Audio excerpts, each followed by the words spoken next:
Dear students, today we are going to read the lesson Reach for the Top from Beehive. This lesson has two story.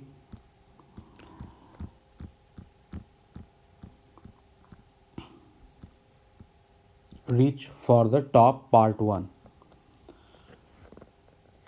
So Santosh Yadav, before you read, think for a while. Make list of 3 to 5 persons you idolize or admire very much for their achievements.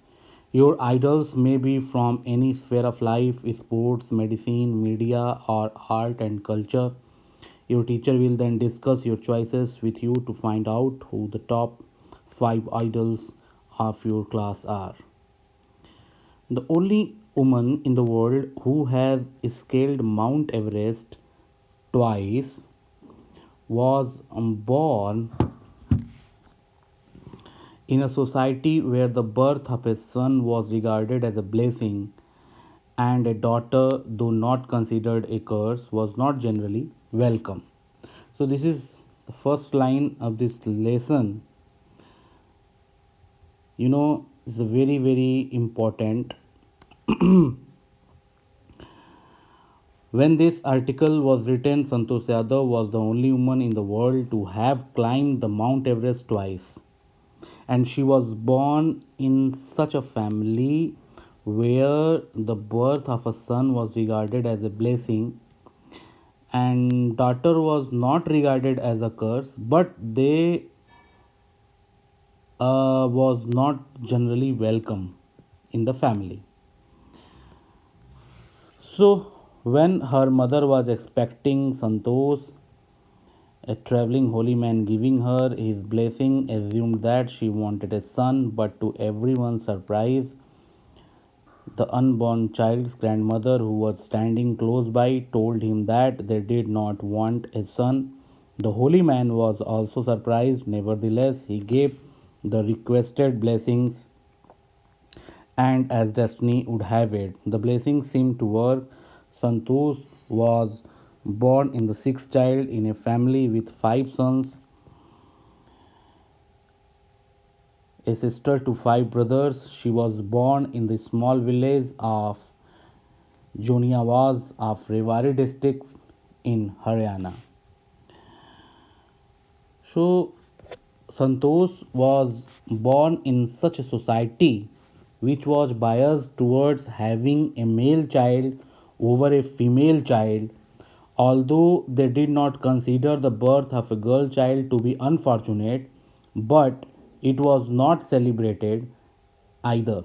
When Santosh was to be born, a saint, assuming that San Santosh's mother wanted a son, blessed her that she would beget a son. She would get a son as she already had 5 sons. The grandmother of Santosh said to the saint they did not want a son. The saint was amazed. The saint was surprised to hear this and blessed her alternatively. The blessings turned into a reality as Santosh was born. She was the youngest child, a sister to 5 brothers. Santosh was born in a village named Joniawaz in Rewari district of Haryana.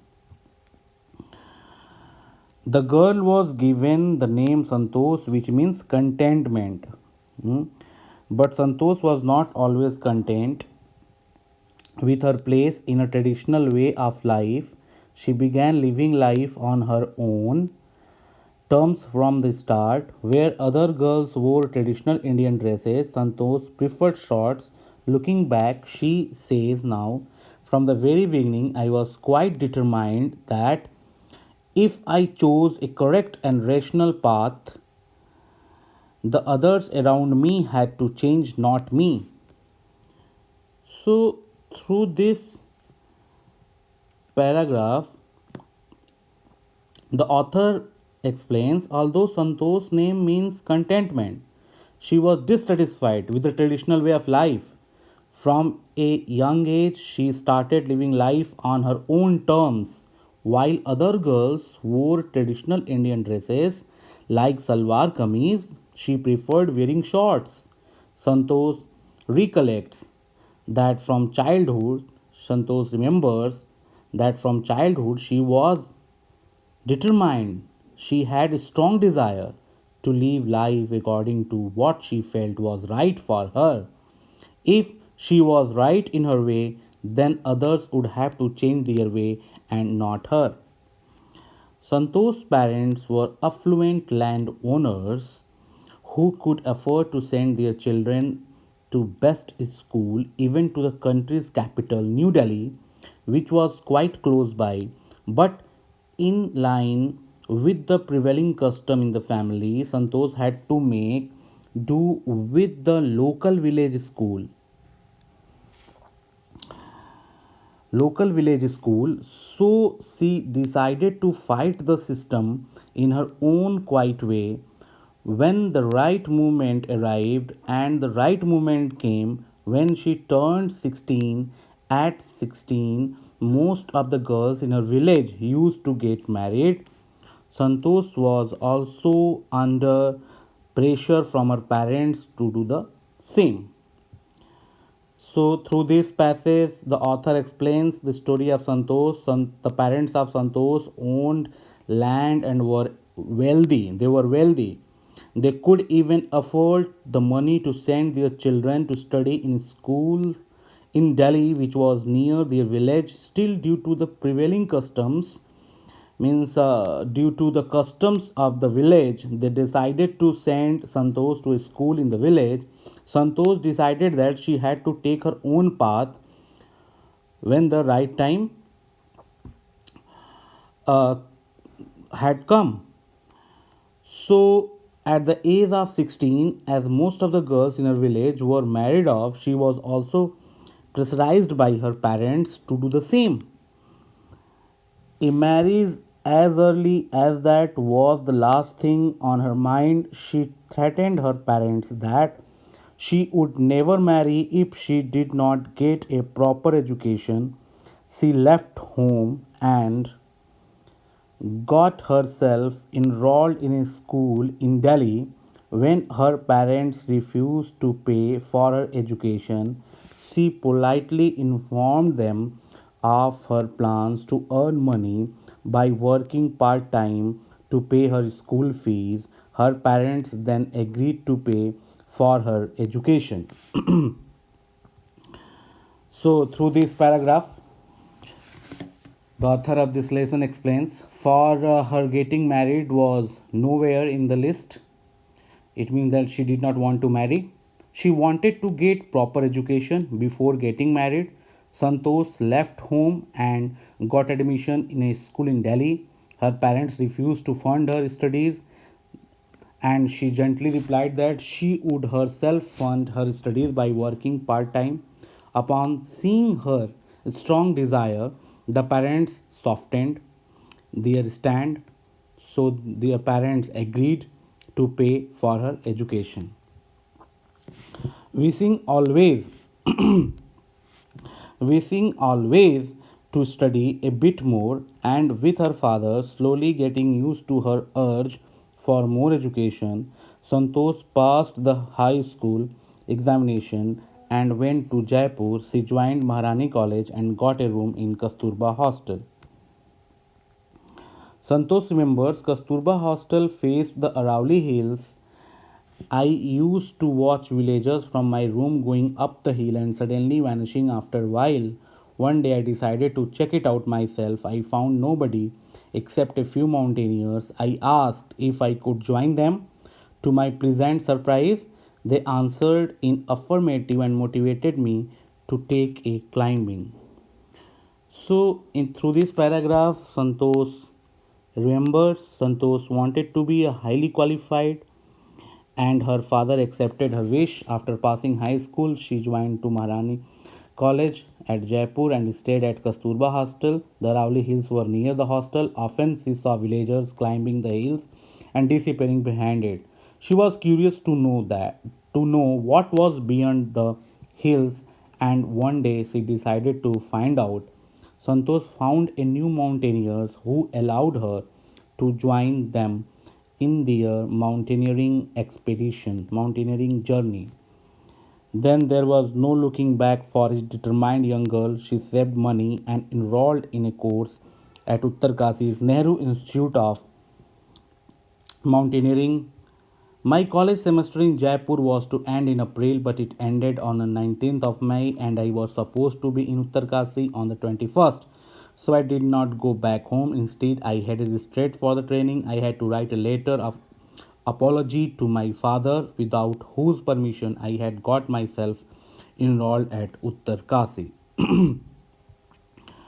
So, through this paragraph, Santosh narrates his story.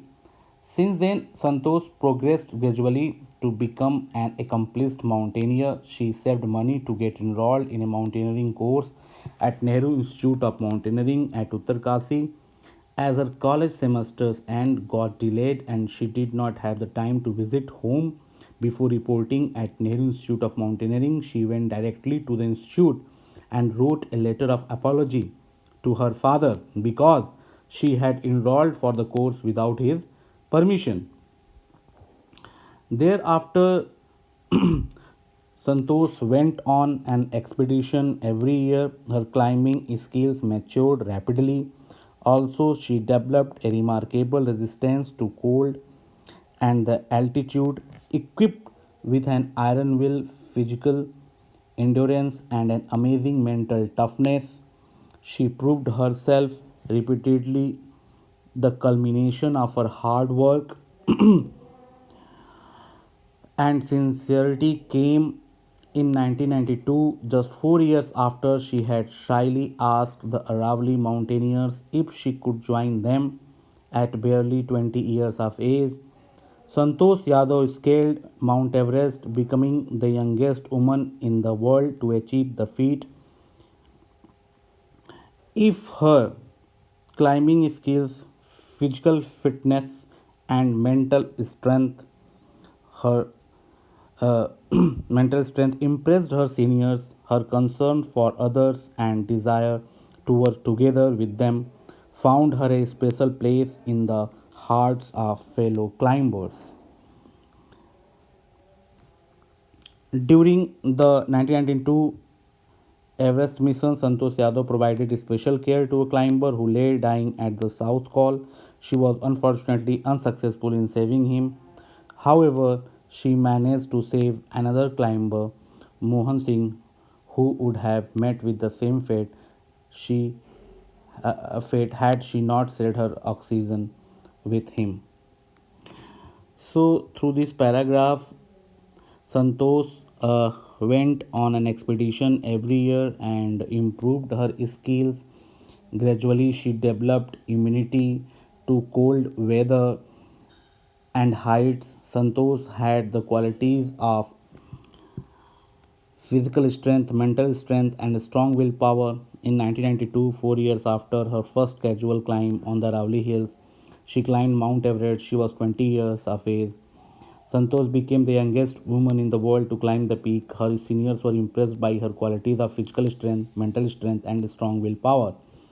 His companions on expedition found her to be concerned for others and willing to work as a team. During the 1992 expedition to Everest, she tried to save a fellow climber but was unsuccessful. She was successful in saving another fellow climber, Mohan Singh, who fell short of oxygen by sharing her oxygen with him. Within 12 months, within 12 months, Santosh found herself a member of an Indo-Nepalese women's expedition that invited her to join them. She then scaled the Everest a second time, thus setting a record as the only woman to have scaled the Everest twice and securing for herself and India a unique place in the annals of the mountaineering. In recognition of her achievements, the Indian government bestowed upon her one of the nation's top honors, the Padam Shri. So, explanation of this paragraph. With the next year, she had joined a group of Indo Nepalese mountaineer women. Then she climbed the peak the second time, becoming the only woman to have climbed the Everest twice. Santosh made India proud by getting her name recording in the historic records of mountaineering. The Indian government honored her achievement by giving her the Padam Shri award. She got Padam Shri. Describing her feelings when she was literally on the top of the world, Santosh had said, "It took some time for the enormity of the movement to sink in. Then I unfurled the Indian tricolor and held it aloft on the roof of the world. The feeling is indescribable. The Indian flag was flying on the top of the world. It was truly a spiritual moment. I felt proud as an Indian." Also, a fervent environmentalist, Santosh collected and brought down 500 kilograms of garbage from the Himalayas. So, through this last paragraph, Santosh recollects her feelings. Santosh remembers her feelings when she was literally at the top of the world. She took time to realize that she had achieved something big. She hoisted the Indian flag top at Mount Everest on the highest point of the world. She cannot put the great feeling into words. She felt proud to be an Indian as she believes in preserving the environment. She did her bit by bringing down 500 kilograms of garbage from the Himalayas. So, we can learn from this lesson whatever the situation, whatever the problems we must face, and by facing those problems, we can get our